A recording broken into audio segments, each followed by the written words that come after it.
Welcome to episode 2 of the AceTone sessions. I'm your host, Tim Whalen.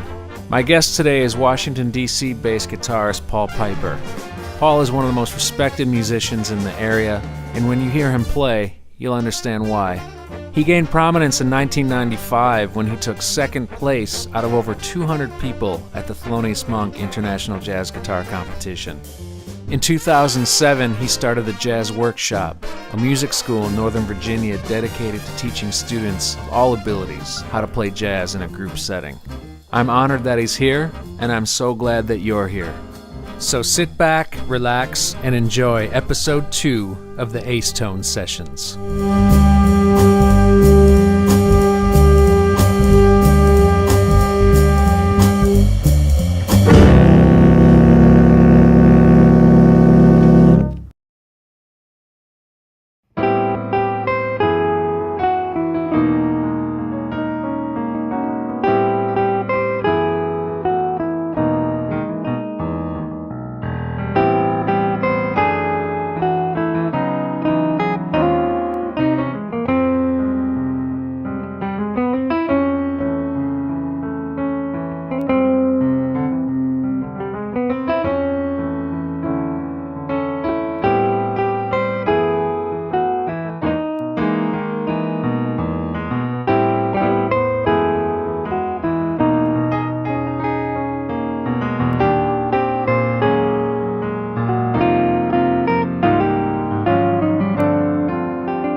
So you grew up in Falls Church.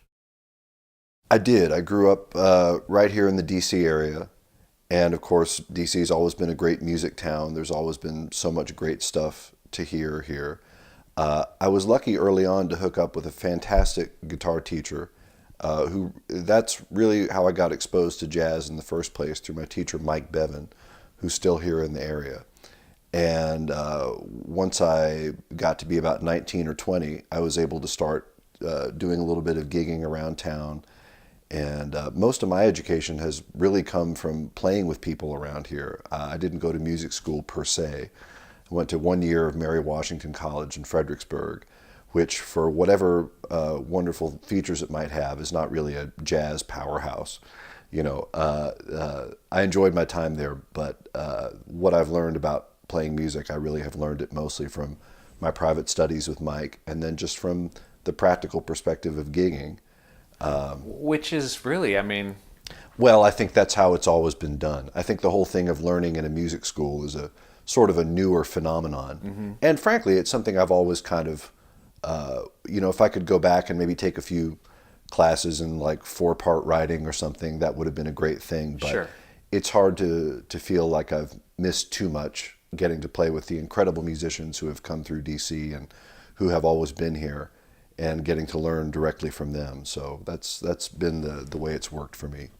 Yeah, and me being new to DC, it's just as much as in New York or Chicago. I mean, the level of history of that type of a tradition here is you're just following along that path.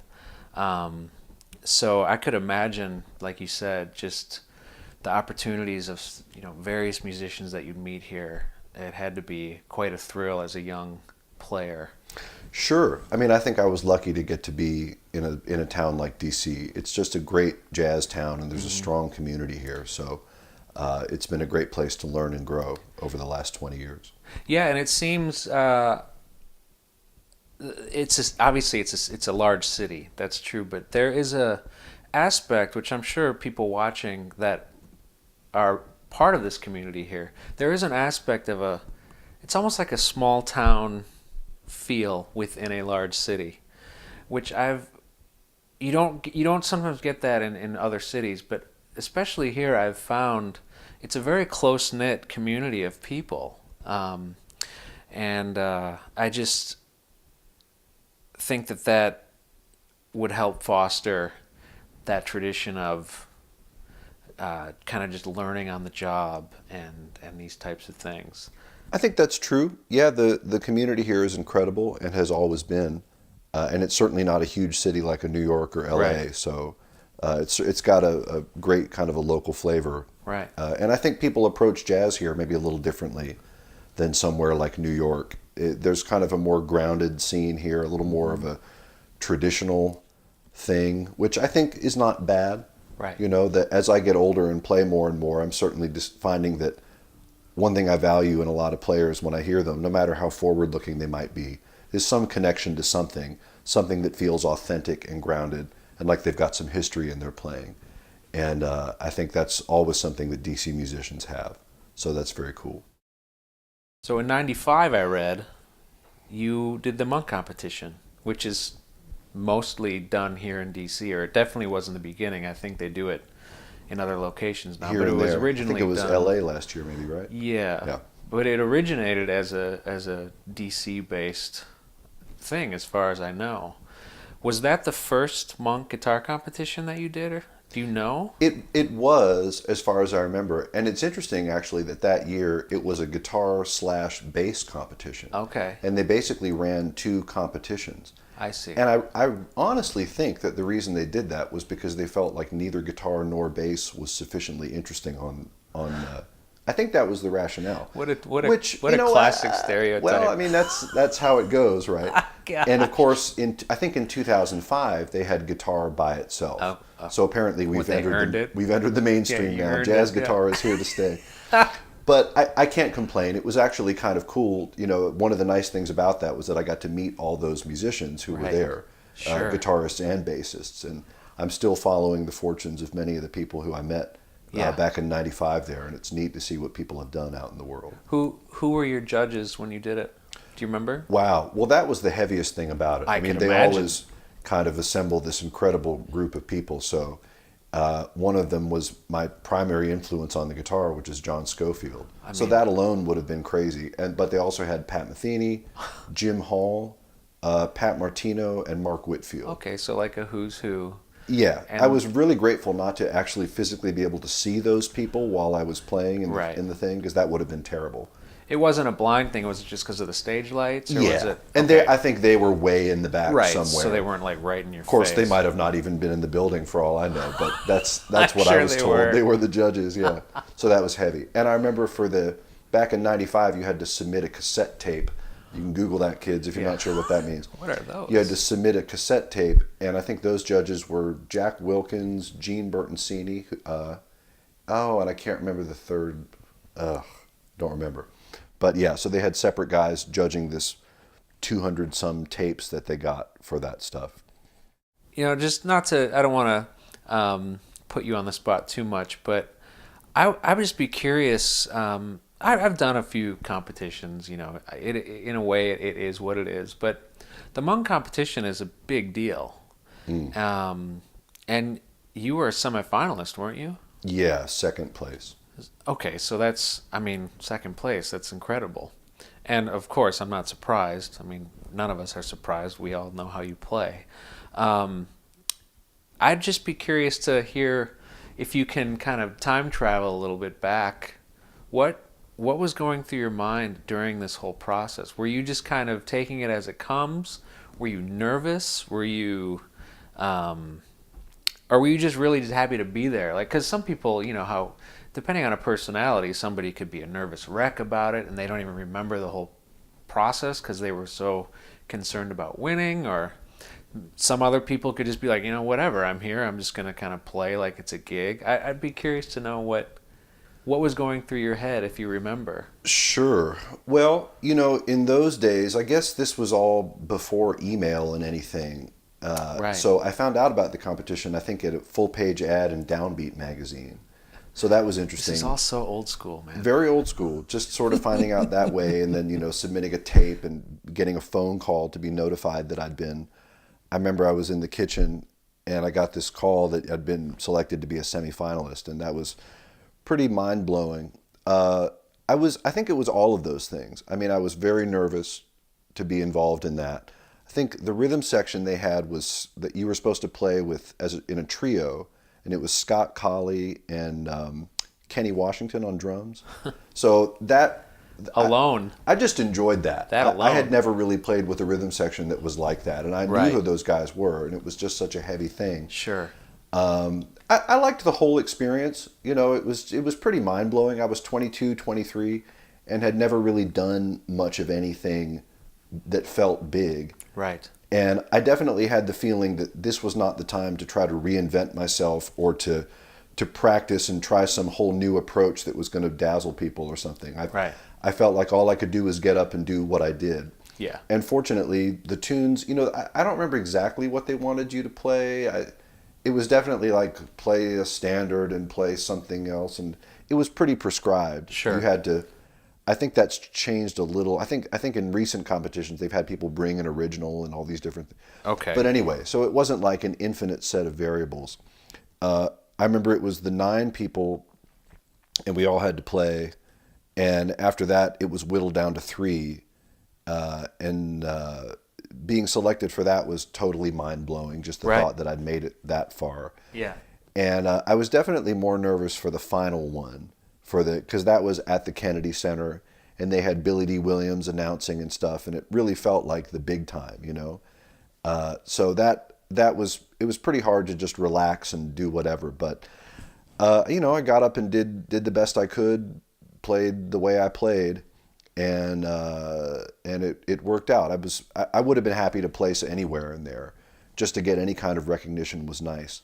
That was really the first time in my life that anybody had ever said that I'd gotten. It just felt good to get some validation, I guess. Yeah. And it was nice to kind of get a pat on the head and say you're doing okay. Right. So it's always been kind of a resume item, I guess. which can be a course. little hard to come by in music. You know, sometimes since then I've had to fill out an application for this or that, and it'll say list any awards or prizes you've received, and it's nice to be able to pull that out. Of course. And the Monk organization, the Monk Institute, is a great organization. I think they've done a lot for jazz, and they've raised the visibility, and they've maintained this incredible competition as well. Right. You know, every so often too, people will say like, I don't think music is about competition, and these sort of platitudes about how music shouldn't be a competitive thing. But on the other hand, this is an event that raises the profile of jazz, something else that the New York Times tends to write about when it happens. And Yes. you know, this is all good for jazz, just to get people excited about young musicians.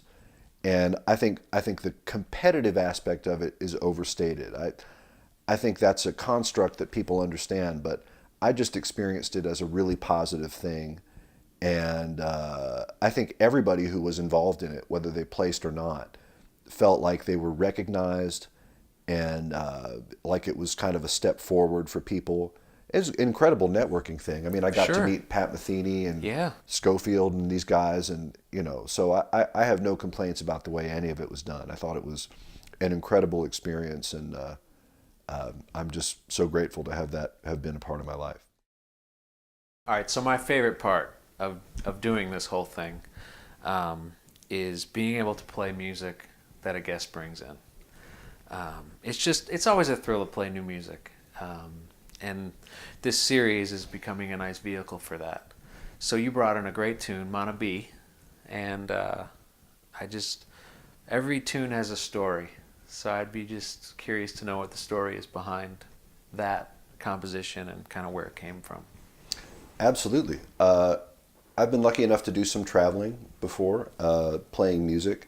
One of the first places I ever went was Ecuador, and I really loved it. I studied Spanish for 5 or 6 years in school, and I should be better at it now than I am after all that time. But I've always really enjoyed it. And Ecuador was just so great. You know, the first place we went was Quito, and it's way up in the mountains, and it's incredible. And then we went down to the coast and just saw so much of the country, and it was really beautiful.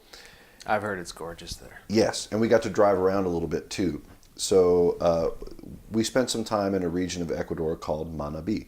Okay. And I just loved the place. I loved the people. And I wanted to write something that kind of reflected some of what I felt was the character of the place.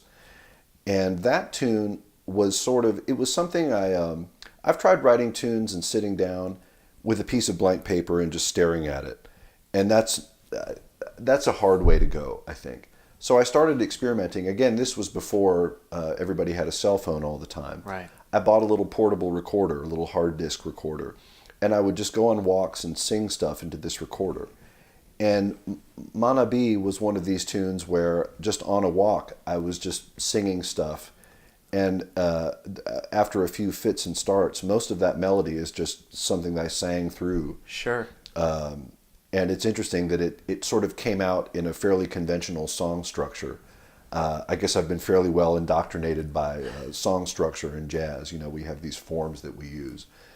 But stylistically, I mean, it really, it it fits ends the mood of where you were, I feel like. Sure. Well, it's a long, flowing, lyrical kind of melody. And that's, I think when you just sing something, I like the results you get sometimes. You don't have an opportunity to think and be clever in quite the same way, maybe. And what comes out, hopefully, is something honest that you're actually hearing. Right. You have to hear it because you're singing it. Yeah. So, it has that kind of flavor to it. And I felt like it captured something about what I felt like when I was there, and just the excitement of being in a new place and getting to experience something new. So that's what that song is all about for me. It's supposed to sound optimistic and bright, and has some of the joy of that region to me. It certainly does, and it's a lot of fun to play over. Yeah, well, and you played it great. Well. You know, a song like that, when you play guitar and piano, of course, you have to kind of agree on the rhythmic presentation all the time. Yeah. And that was an interesting thing to try to pull together, but I think it came off real nice. Yeah, that was just a beautiful tune. Cool.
So earlier we were talking about learning this music and education.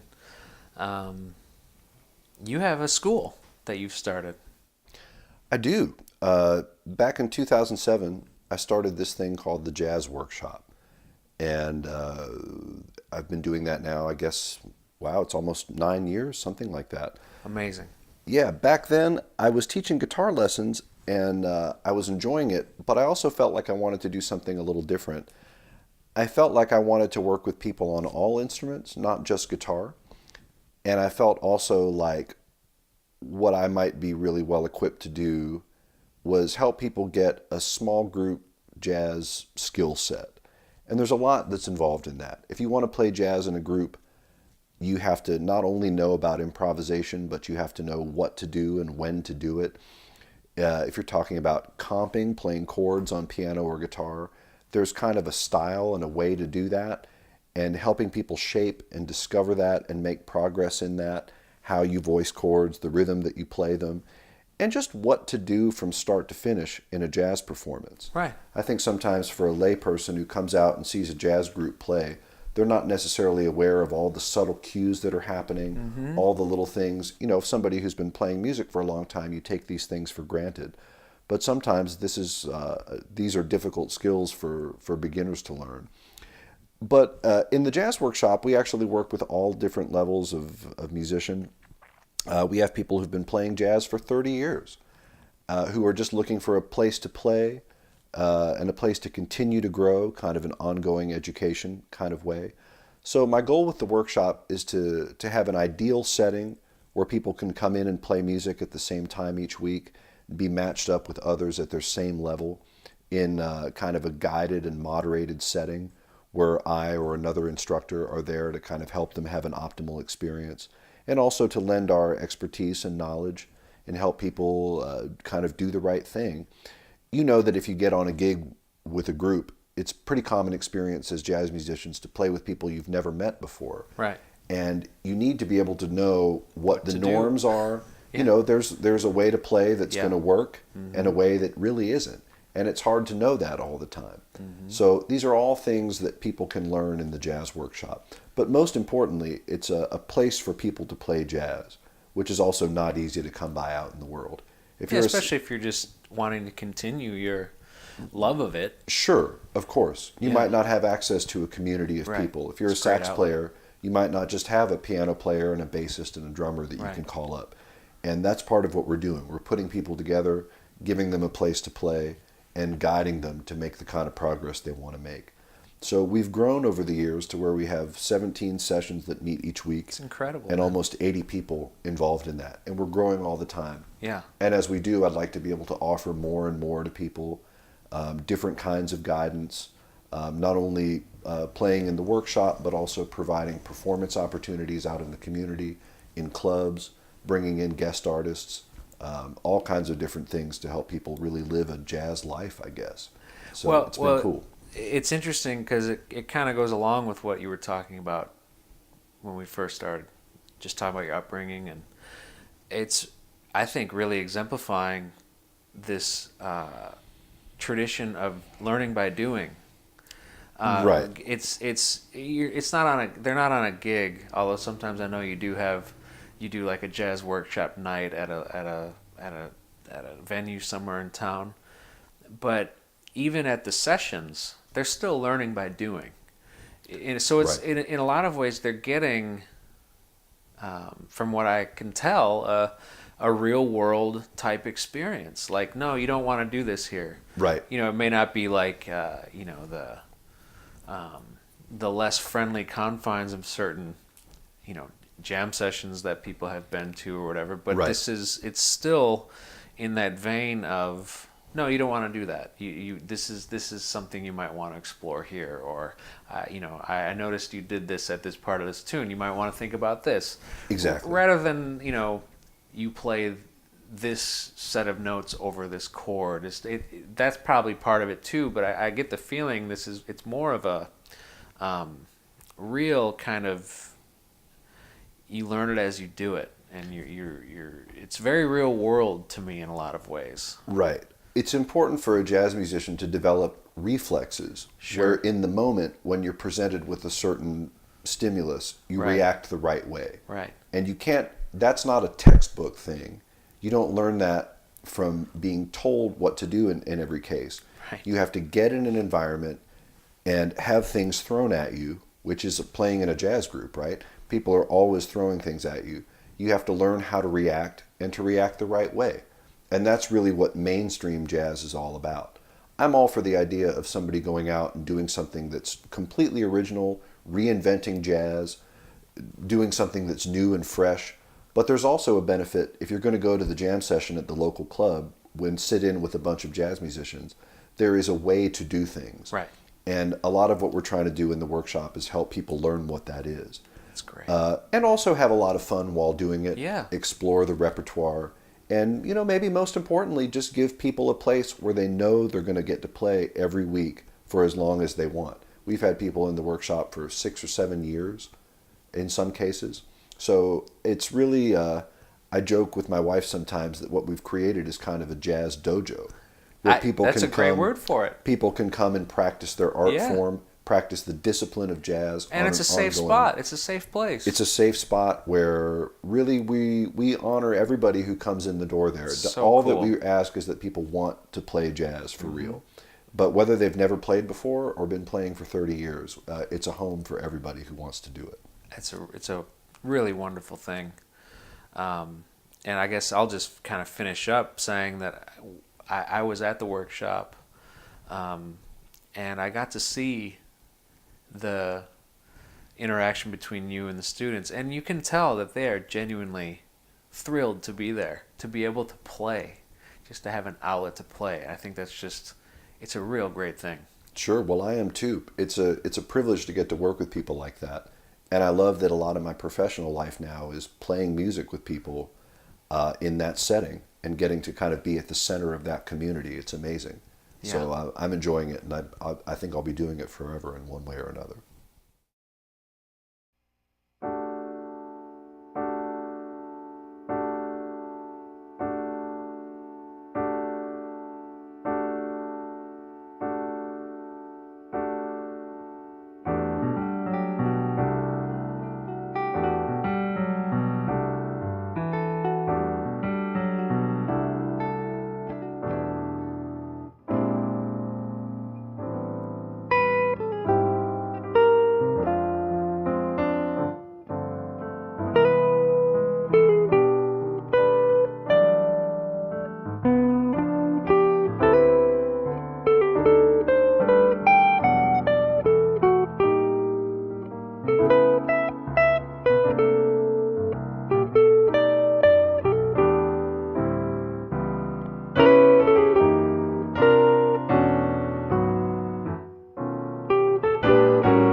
The practice of music is something that can give shape to your whole life.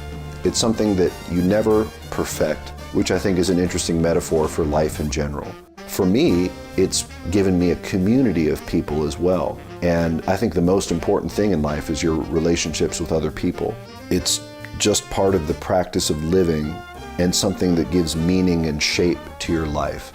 And I'm grateful for all of those things. I can't imagine what my life would be like if I didn't have music in it.